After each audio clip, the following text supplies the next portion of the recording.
Yuri was born in Russia in a town named Voronezh, which is southwest of Moscow, and was given up for adoption at day 2 of life, so taken to the orphanage and left.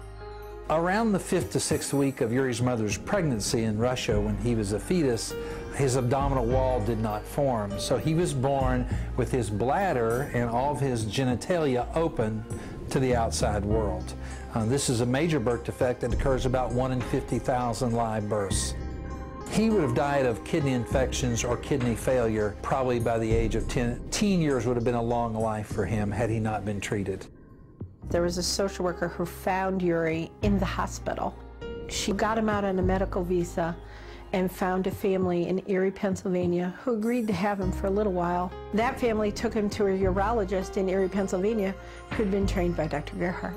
She's like, you need to go to the Children's Center at Hopkins and see John Gerhardt. The Johns Hopkins Children's Center is the center for the treatment of bladder atrophy in the world. Our reputation is worldwide, and we have children come from all over the world with this particular birth defect for treatment here. At the time that Yuri had the 19-hour surgery, he's with this other family in Erie, and he came to the school-age unit where I was working at the time, and I took care of him. I was his associate nurse. The nurses, that was the biggest thing for me. The nurses that, you really feel like they cared about your situation. All of us really loved him. I mean, he was just the nicest kid, the greatest patient, and the family didn't stay with him very much at all. And so we were his family.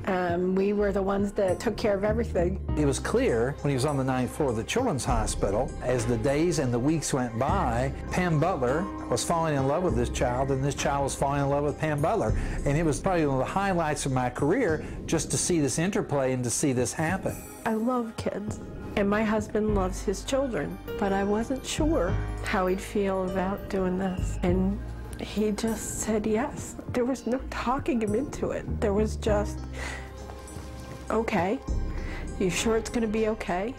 And he trusted me, and then he met Yuri, and that was it. And a week later, with 3 garbage bags, Yuri moved in. He came to our house 5 days after his 10th birthday.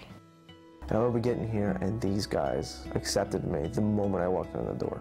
It was like I was normal, finally.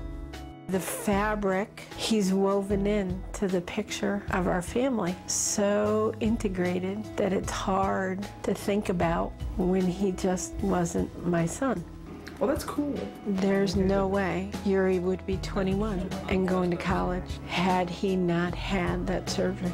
Dr. Gerhardt gave him his life, gave him the ability to do whatever he wants to do. I'm a huge computer geek. I taught mom and dad everything they know. I play video games. I am normal in every sense of the word. And that's, I think, what everyone strives for in their life. I truly believe that from the moment I was placed in an orphanage, a plan was set for me. And I think this was the plan for me to get to this family. He was given not only the gift of life, but a gift of a tremendous quality of life that he wouldn't have had he not come to the Johns Hopkins Children's Center. You hear about people talking about not believing in God and angels and all that. We have angels right here on this earth, period. There's plenty of people, and these guys are it.